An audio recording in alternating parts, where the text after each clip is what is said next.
Dans l'univers de Breaking Bad, la plupart des criminels se ressemblent. Ils sont bruyants. Impulsives. Ils portent leur violence sur leur visage comme un avertissement. Et puis, il y a lui. Gustavo Fring. Il ne crie jamais. Il ne court jamais. Il s'habille comme un banquier et sourit comme votre voisin préféré. Pourtant, Gus Fring est sans doute le personnage le plus terrifiant de l'histoire de la télévision. Pourquoi ? Parce qu'il maîtrise une arme psychologique bien plus puissante que l'intimidation physique, le calme absolu. Bienvenue sur Charisme décrypté. Aujourd'hui, nous allons disséquer la psychologie de Gus Fring pour comprendre comment le contrôle total de ses émotions lui permet de dominer n'importe quelle pièce, n'importe quel ennemi et n'importe quelle situation. Et surtout, comment vous pouvez appliquer une fraction de ce pouvoir dans votre propre vie. Le premier pilier du charisme de Gus, c'est le contraste. Pour comprendre sa dangerosité, il faut regarder comment il se présente au monde. Gus se cache à la vue de tous. En psychologie, on appelle ça la dissonance cognitive. Votre cerveau a du mal à associer ce visage bienveillant, ce propriétaire de chaîne de fast-food qui soutient la police locale, avec l'idée d'un baron de la drogue impitoyable. Gus utilise ce que j'appelle le « masque de la normalité ». Regardez sa posture. Toujours droite. Ses vêtements, toujours impeccables. Il n'essaie pas d'avoir l'air dur. Au contraire, il adopte une posture de service. C'est une leçon de pouvoir sous-estimer. L'invisibilité est une forme de domination. La plupart des gens, lorsqu'ils veulent paraître puissants, essaient de prendre de la place. Ils parlent fort, ils gesticulent. Gus fait l'inverse. Il devient un vide. Et la nature a horreur du vide. Les autres se sentent obligés de le remplir, de parler, de se justifier, et donc de révéler leurs faiblesses. Ce qu'il faut retenir ici, c'est que si vous voulez être pris au sérieux, arrêtez d'en faire trop. La compétence ne crie pas. Elle chuchote. Mais le véritable génie de Gus Fring se révèle quand la tension est à son comble. Analysons ensemble la scène la plus brutale, et pourtant la plus silencieuse de la série, la scène du cutter. Walter White parle. Il panique. Il essaie de négocier. Il remplit l'espace sonore de peur. Que fait Gus ? Rien. Il ne répond pas. Il ne regarde même pas Walter. Il commence simplement à se changer. Observez le tempo. C'est ce qu'on appelle la lenteur délibérée. En biologie comportementale, les mouvements rapides et saccadés sont associés à la proie.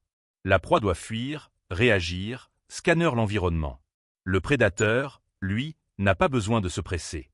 Il contrôle l'environnement. En prenant son temps pour mettre sa tenue de protection, Gus envoie un message terrifiant sans dire un seul mot. Ce qui va se passer est inévitable. Vos paroles n'ont aucune importance. Il transforme une exécution en une procédure administrative. Après l'acte, son rythme cardiaque semble ne pas avoir changé. Il se rhabille avec la même précision méticuleuse. C'est ce détachement émotionnel qui tétanise Walter et Jesse. Il réalise qu'il ne négocie pas avec un homme, mais avec une machine. Dans votre vie, quand la pression monte, votre instinct vous criera d'accélérer, de parler plus vite, de bouger plus vite. Faites comme Gus, ralentissez. Le calme est contagieux, mais il est surtout intimidant pour ceux qui ne le maîtrisent pas. Nous avons vu son comportement physique. Maintenant, écoutons sa voix. Gus Fring est le maître de l'économie de mots. Lorsqu'il menace Walter dans le désert, remarquez sa tonalité. Il ne crie pas. Sa voix ne tremble pas. Il ne monte pas dans les aigus. Il utilise une intonation descendante. Quand vous montez la voix à la fin d'une phrase, vous cherchez une validation. Quand vous la baissez, vous énoncez un fait. Gus ne dit pas « je vais te tuer » avec colère. Il dit « je vais te tuer » comme s'il disait « il va pleuvoir demain ». Giancarlo Esposito, l'acteur qui incarne Gus, a expliqué qu'il s'est inspiré du yoga pour ce rôle. Il voulait être un bon auditeur. Il a compris que celui qui écoute détient les informations et celui qui parle donne les informations. Gus ne donne rien. Il prend tout. Même face à la mort, Gus Fring reste fidèle à sa nature. Son dernier geste, ajuster sa cravate alors que la moitié de son visage a disparu, est l'ultime preuve de son besoin de contrôle et de dignité. Alors, que devons-nous retenir de ce monstre froid pour notre propre charisme ? Ne devenez pas un psychopathe. Gardez votre empathie. Mais empruntez à Gus Fring sa discipline émotionnelle. Premièrement, le contraste.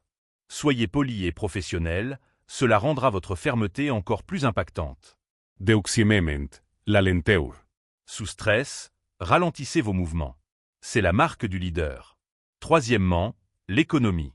Ne diluez pas votre message. Dites ce que vous avez à dire, puis taisez-vous. Le vrai pouvoir n'est pas de faire du bruit. Le vrai pouvoir, c'est d'être l'œil du cyclone. Calme, imperturbable et totalement inarrêtable.